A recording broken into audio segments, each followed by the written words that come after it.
The person that was responsible had actually gone to the next step. By actually sending devices, he's really sort of upping the stakes and making it an awful lot more serious. As Tesco tried to reassure their customers, the police decided to issue a wider public warning. We're advising members of the public to be extremely vigilant and exercise caution regarding any suspicious or unaccepted packages they receive. Meanwhile, the bomb squad were placed on 24-hour standby. The likelihood of needing a bomb squad to be positioned in Bournemouth to respond to threats made by an extortionist is unique. The only time we ever have the bomb squad station in Dorset is when we have a political party conference. As the police braced themselves for further attacks, they placed 2 more personal ads in the Echo, begging the bomber to get in touch. But while they still didn't know who they were dealing with, a new theory about the bomber began to take shape. Although Tesco's is a national company, the demand was made against a local Tesco store. We had a fire in a local post box. The demand was that Clubcards were placed in the local Bournemouth Echo, and as far as I was concerned, the offender was likely to be local to me. To explore this theory, detectives called in a specialist unit. A geographic profiler tries to help the police focus their inquiries by working out where the offender lives. And we do that by analysing the crimes or series of crimes that the individual has committed. Criminals are no different to everyday Joe public. Your geography is inherent in you and what you do. You build up what we call a mental map. What happens with criminals, they tend to commit crime within areas they have familiarity with. The team logged all the crime scenes, including the newsagents, the site of the explosion, and the burned-out postbox. The locations were analysed by computer, which produced an area of focus. The results appeared to support the detectives' hunch. We ended up with an area profile with probably just over a mile square, in and around where they had the postbox and the newsagent. Those are the areas that we suggested that they focus their inquiries. Any suspect living within the catchment zone became a target for surveillance. There were employees with links to people called Sally. There were individuals with links to the store at Ferndown where the letters were being sent. And we had to consider all of these possibilities. But DSI James was convinced that one location above all would lead him to the bomber. I always thought that we would catch Sally through the postbox at Bradpole Road. He'd used it at the beginning of September. I was convinced that Sally would go back to that postbox again. Undercover officers placed the postbox under filmed surveillance.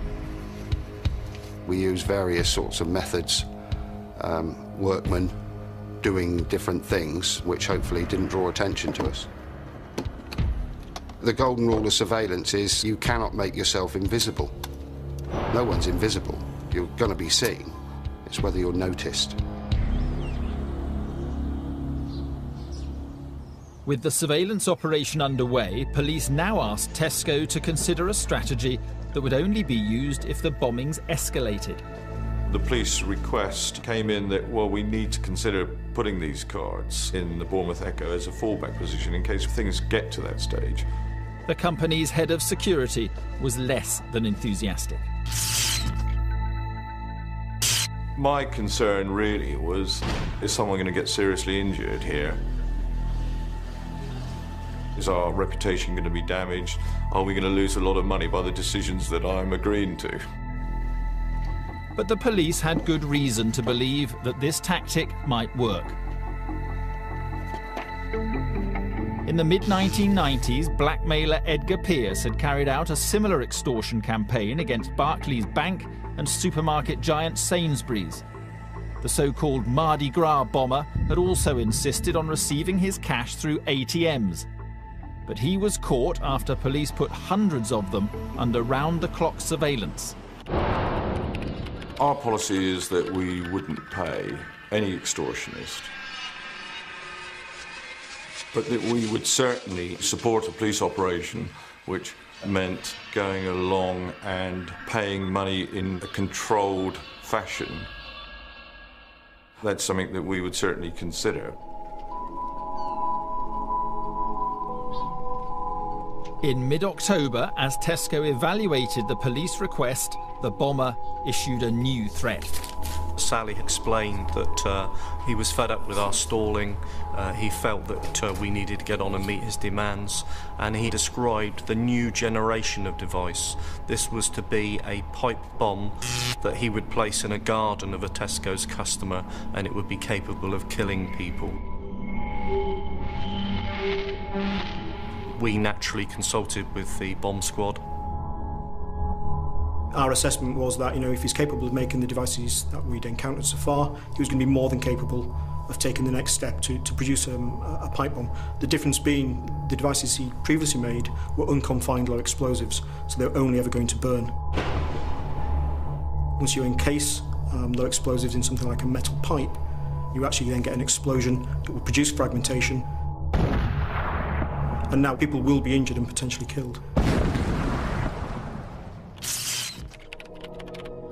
But while the bomber's letter gave no indication when or where the device would be planted, it provided a new way for the police to talk to him in detail about his demands. Sally actually sent a 3-part cipher code which would allow us to communicate with him. Unlike the personal ads that could be read by anyone, the code allowed the police to send a detailed message hidden within a seemingly random sequence of letters. Detectives could now clearly explain why the bomber's ATM plan was unworkable. It was quite a complex and lengthy way of doing it, but it ensured that we could communicate with him without other people knowing about it. I came up with the idea of the pretext that it was a Mensa puzzle, and that it in fact would appear in several different adverts in the Daily Echo. To ensure that the message ran without a hitch, DSI James contacted the newspaper's editor. Phil actually said to me, look, I need to speak to you down here at the station, and nobody must know that we're actually meeting. Thanks for coming, Statworth. He basically told me how Sally and the police had actually been communicating through the classified sections of the Daily Echo.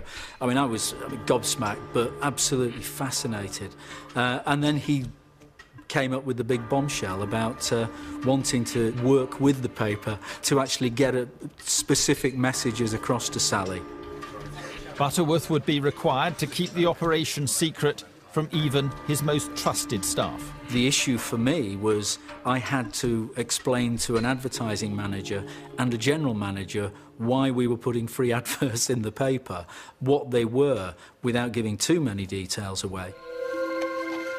But within days of the coded message appearing in the paper, there was a dramatic breakthrough. Police traced the bomber's latest letter back through the postal system to the box at Bradpole Road. The Tesco bomber had been captured on camera.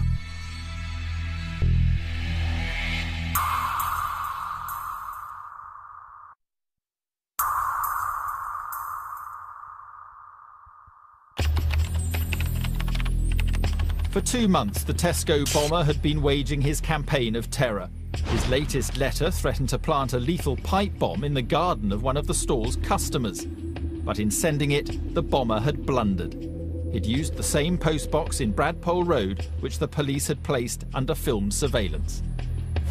We managed to establish the times at which the box was emptied, so we knew that the letter had been posted in that box. By this time, I've got surveillance officers down there. I've got CCTV covering that postbox. Officers retrieved the surveillance footage, convinced the Tesco bomber would soon be unmasked. It's a very dark night. It's raining very heavily. There's a lot of traffic on the road. And it proves virtually impossible to identify any of the posters of letters in that postbox during that period. Well, I think the comment was, can't you blow it up a bit? enhance it for me. And of course, you can only work with what you've got. If the image initially is poor, you get a bigger, poorer image.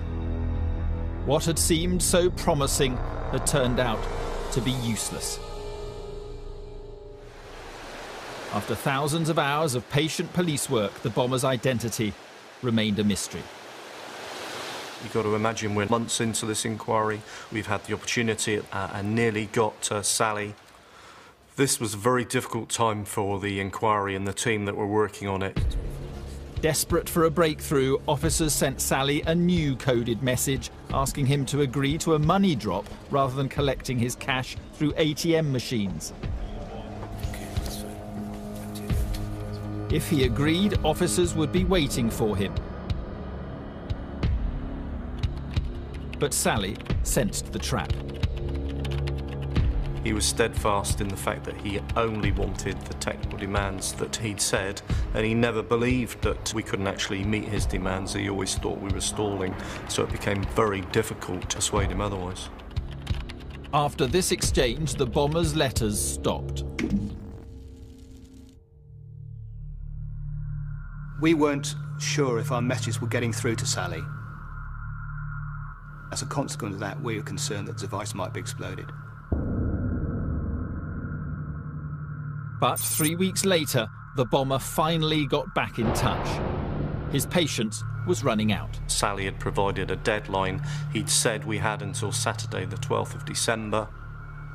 He also referred to an A to Z map of Bournemouth.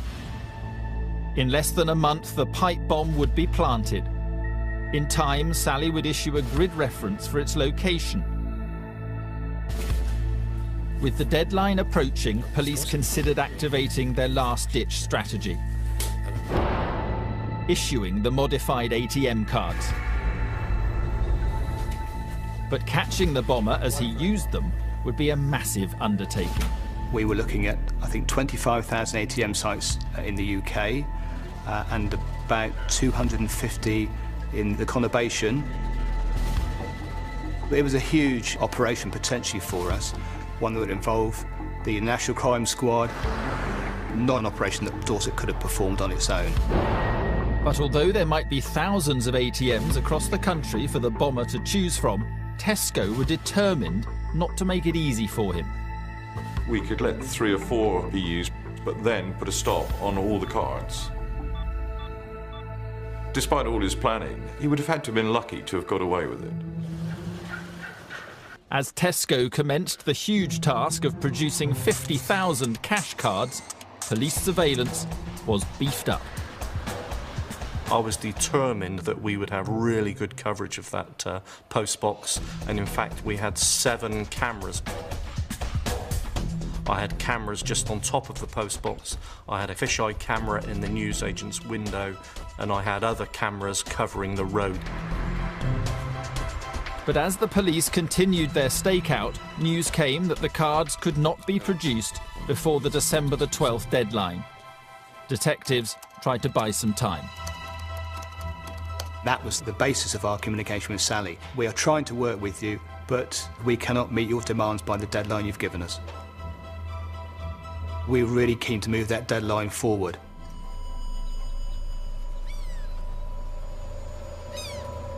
But a full week before the deadline was due to expire, the bomber got tired of waiting. He had actually deployed a bomb in somebody's garden. He provided a grid reference to show where he had placed that bomb.